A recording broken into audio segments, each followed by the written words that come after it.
নিঃস্ব অবস্থায় কি দোয়া করতে পারেন একজন মানুষ, এই দোয়াটা শিখে নেন, ইনশাআল্লাহ আপনার জীবনের সমস্ত সংকট কেটে যাবে ইনশাআল্লাহ। আমি নিজেও এই দোয়াটা বেশি বেশি করার চেষ্টা করি। দোয়াটা হচ্ছে, মুসা আলাইহিস সালাম একটা গাছের নিচে হেলান দিয়ে বসলেন, বসে দেখলেন দুইজন মেয়ে দাঁড়িয়ে আছে দূরে, পানি নিতে পারছে না, লোকজন পানি নিয়ে যাচ্ছে, ওরা দাঁড়িয়ে আছে বেচারি। মুসা আলাইহিস সালাম গিয়ে বললেন, কি সমস্যা আপনাদের? এটা নিয়ে আপনারা আবার মেয়েদের সাথে কথা বলার চেষ্টা করেন, ঠিক আছে?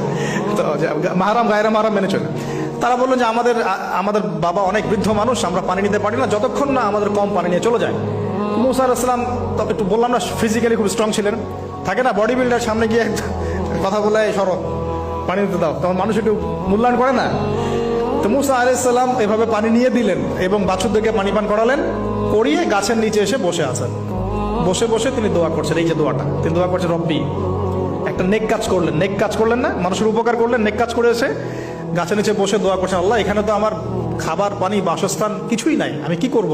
রব্বি ইন্নি লিমা আনজালতা ইলাইয়া মিন খায়রিন ফাকির, রব্বি ইন্নি লিমা আনজালতা ইলাইয়া মিন খায়রিন ফাকির। আবার বলেন, রব্বি ইন্নি লিমা আনজালতা ইলাইয়া মিন খায়রিন ফাকির। অর্থ হচ্ছে, হে আল্লাহ, তুমি তোমার পক্ষ থেকে আমার উপরে যে নিয়ামতগুলো দিবে, আমি এর জন্য ফকির হয়ে বসে আছি। আল্লাহ অর্থ বুঝে পড়বেন ভাই, নামাজ রোজা হজ জাকাত যাই করেন আল্লাহর ওয়াস্তে অর্থ বুঝে পড়বেন।